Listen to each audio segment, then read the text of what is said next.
'Twas the night before Christmas, when all through the house not a creature was stirring, not even a mouse. The stockings were hung by the chimney with care, in hopes that St. Nicholas soon would be there. The children were all nestled, all snug in their beds, while visions of sugar plums danced in their heads. And Mamma in her kerchief, and I in my cap, had just settled down for a long winter's nap. When out on the lawn there arose such a clatter, I sprang from my bed to see what was the matter. Away to the window I flew like a flash, tore open the shutters, and threw up the sash. The moon on the breast of the new-fallen snow gave the luster of midday to objects below. When what to my wondering eyes should appear but a miniature sleigh and 8 tiny reindeer, with a little old driver so lively and quick, I knew in a moment it must be Saint Nick. More rapid than eagles, his coursers they came, and he whistled and shouted and called them by name. Now Dasher, now Dancer, now Prancer, now Vixen, on Comet, on Cupid, on Donner and Blitzen, to the top of the porch, to the top of the wall. Now dash away, dash away all.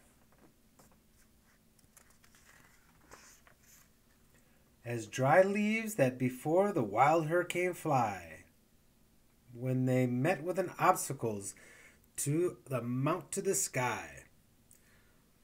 So up to the housetop the coursers they flew, with a sleigh full of toys, and St. Nicholas too. And then in a twinkling I heard on the roof the prancing and pawing of each little hoof.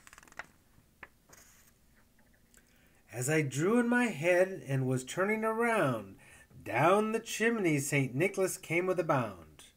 He was dressed all in fur from his head to his foot, and his clothes were all tarnished with ashes and soot.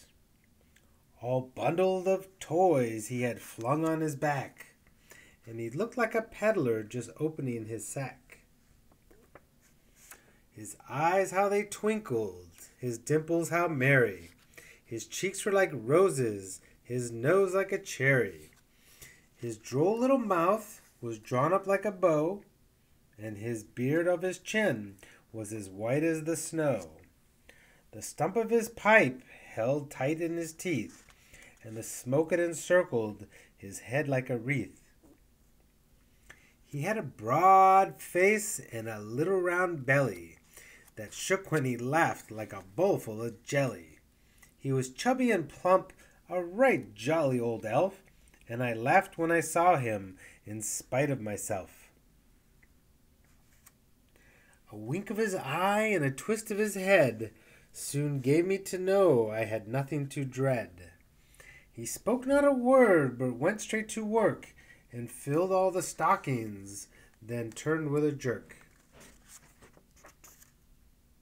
And laying his finger aside of his nose, and giving a nod, up the chimney he rose. He sprang to his sleigh, to his team he gave a whistle, and away they all flew like the down of a thistle. But I heard him explain as he drove out of sight, "Happy Christmas to all, and to all a good night." Merry Christmas, little bear. See you tomorrow. I love you.